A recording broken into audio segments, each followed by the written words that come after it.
Joining us now, former U.S. Attorney for the District of Columbia, Joe diGenova, author of Trumped Up, How Criminalization of Political Differences Endangers Democracy. Professor Alan Dershowitz. Professor, good to see you. Thank you. You've had a busy 36 hours.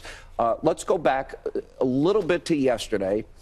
And I also really want your take when an FBI director compares a sitting president to a mob boss. Well, let's start with that. I mean, it really proves the point of my book, Trumped Up.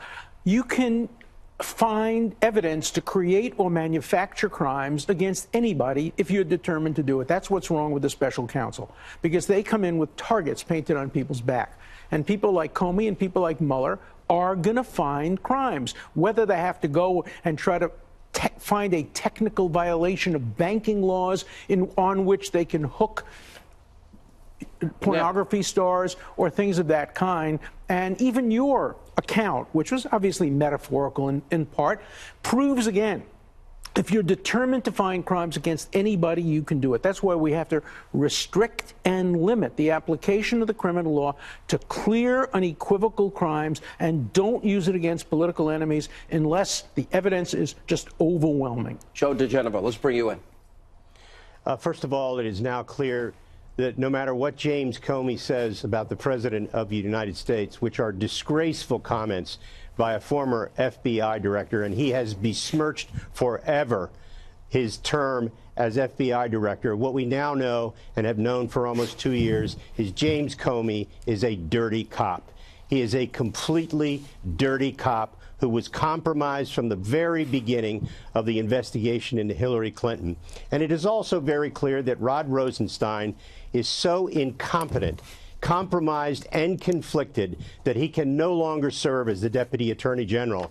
And Jeff Sessions now has an obligation to the President of the United States to fire Rod Rosenstein after Rosenstein authorized the unconstitutional and unprofessional search of the office of Michael Cohen in New York. Jeff Sessions, tomorrow morning, should fire Rod Rosenstein. It is not up to the president to fire Mr. Rosenstein. It is Mr. Sessions' job, and he has a duty to fire Rod Rosenstein. Let me, Professor Dershowitz, you have said that the raid on Michael Cohen's hotel room, his home, and his office was a violation of his constitutional rights. Do you agree with Joe that it's the Attorney General's job to now step in and fire Rod Rosenstein? I would do it differently. I think Rod Rosenstein is recused. I don't think he can serve on an investigation in which he will end up being the key witness.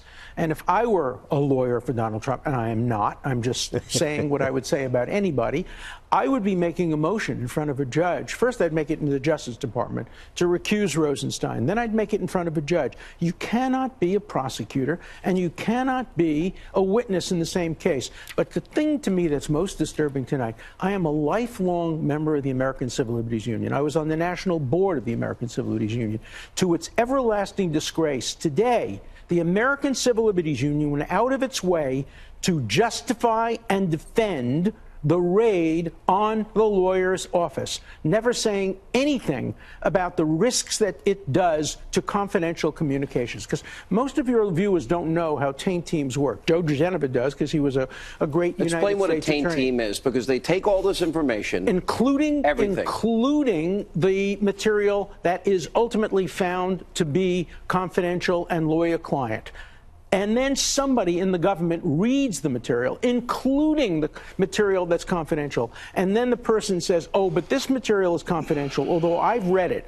I'm not going to give it to the prosecutor. I'm never going to tell anybody about it.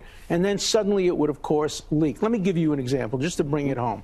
So we know they raided the office to look for the stuff about the Access Hollywood tape. I can easily imagine the conversation between President Trump, then candidate Trump, and his lawyer, Michael Cohen. President Trump says, look, that was an illegal tape of me. I didn't know the microphone was on. California requires 2 parties to consent. Is there anything we can do now to stop that tape from coming out lawfully because it was illegally obtained? Now, then the government gets that conversation. Does this have anything to do with Russia?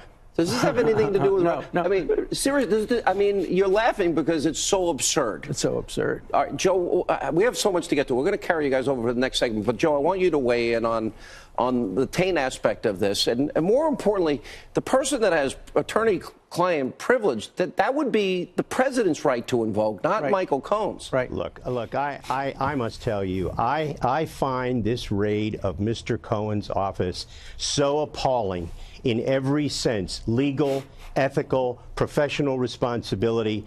What Rod Rosenstein and Bob Mueller have done is weaponize in an unconstitutional way the criminal investigation process, which should be sacrosanct. And what they have done is they have conducted and are conducting now something that is called an in terrorem grand jury. They are using a grand jury to terrorize people. That is an abuse of power. Mr. Rosenstein is responsible for it. And while I agree with Alan wholeheartedly that Mr. Rosenstein cannot possibly ethically participate in this, it will make no difference to him because he now has an animus toward the President of the United States, which disqualifies him from the performance of his duties, and Jeff Sessions should fire him tomorrow morning.